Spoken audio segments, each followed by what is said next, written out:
Hey everybody, welcome to Reading the Bible to Cats.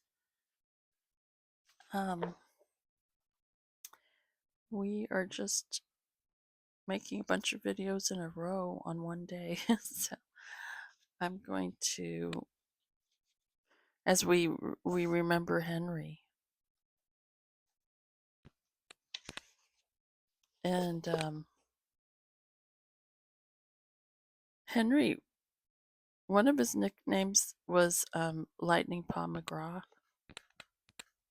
because he was so fast on the draw with his paws that I came up with a little song for him. I probably sang it in one of my videos. I guess I could sing it now. It's a silly song. It's a kitty song. It's after he was playing with Bug and he was really fast with his paws, I'd say, "Lightning Paw McGraw strikes again. Lightning Paw McGraw faster than the wind." That's it. That's all it was. Oh, so yeah, Lightning Paw McGraw. And then my best friend has nicknames for him too. I think one of her nicknames for him is Raspy Rasputin because sometimes he had a really raspy meow. He was just so funny. Oh, loved him. Well, let me read the next. Now I'm losing my place. Where was I? Hold on one sec. Turning the pages. Oh yeah, okay. It's Cold Noses at the Pearly Gates, A Book of Hope for Those Who Have Lost a Pet by Gary Kurz. And he has these devotionals at the back of the book. Of course, he really wants you to read them one day at a time and not jump ahead, but I'm totally breaking that. Sorry, Gary. And I'm just reading them all, a lot of them in one day because I have to record these videos in advance this time. But it's still a blessing to me. So let me read day 14, the promise of reward. And let us not be weary in well doing, for in due season we shall reap. Galatians 6:9. And he writes, allow me to take this verse out of context a bit so that I might apply the principle being taught in a way relevant to you and your loss. My application might seem a bit abstract, but I think there are many ways to use a verse in a positive way apart from its primary purpose without being heretical. It has been at least 2 weeks now since your pet passed. I know the idea of getting another pet so soon is something many people do not like to consider.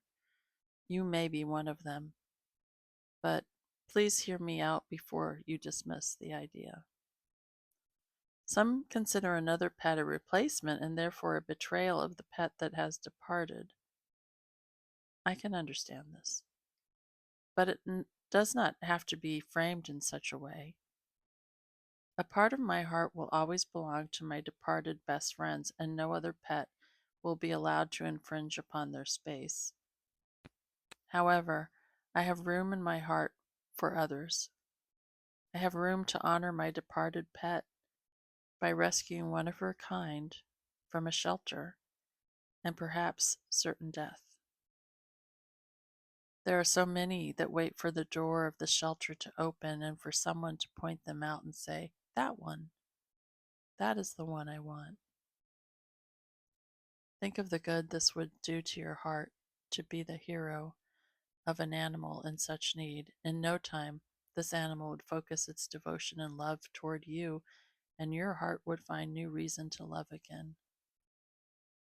Love is a good neutralizer of sorrow. The bottom line is that this would be well doing on your part, and the reward would be a heart on the mend. Okay, everybody, that's that devotional. What really stood out to me in this devotional really strongly is his line, love is a good neutralizer of sorrow. That's really powerful to me. That's really powerful. I really think that's true. Huh. I'm going to really take that away I'm taking that with me tonight when I go to bed and go to sleep. I don't know where I'm taking it, but I'm just going to take that. Um, yeah.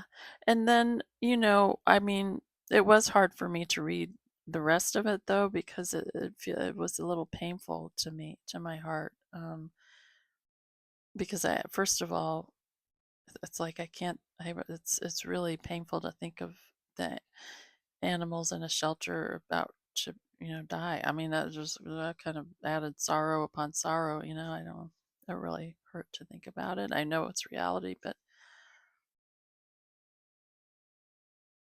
um, yeah, and it can be overwhelming, you know what I mean? To For me to think about it, to think about, when Guster goes back home to his mommy, whenever that will be, then I will want kitties, but it's kind of overwhelming to think about it. But there's the cat distribution system, so that helps. I like the cat distribution system because it takes all the guesswork out of it. But you know me, I'm a commitment phobe anyway. That's my problem. It's like my first kitties that I got in adulthood um, were Chloe and Joey. And, I'd been an adult for quite a while, let me just tell you. But I didn't, I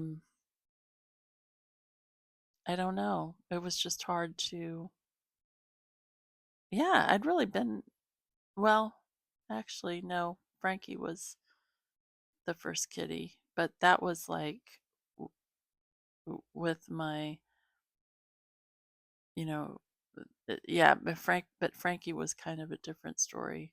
But anyway, Chloe and Joey on my own, they were the first kitties. And my sister called and said that her kids had found them in the dumpster, and she was like, "Do you want kittens?" And I was like, "Oh no, I don't think so."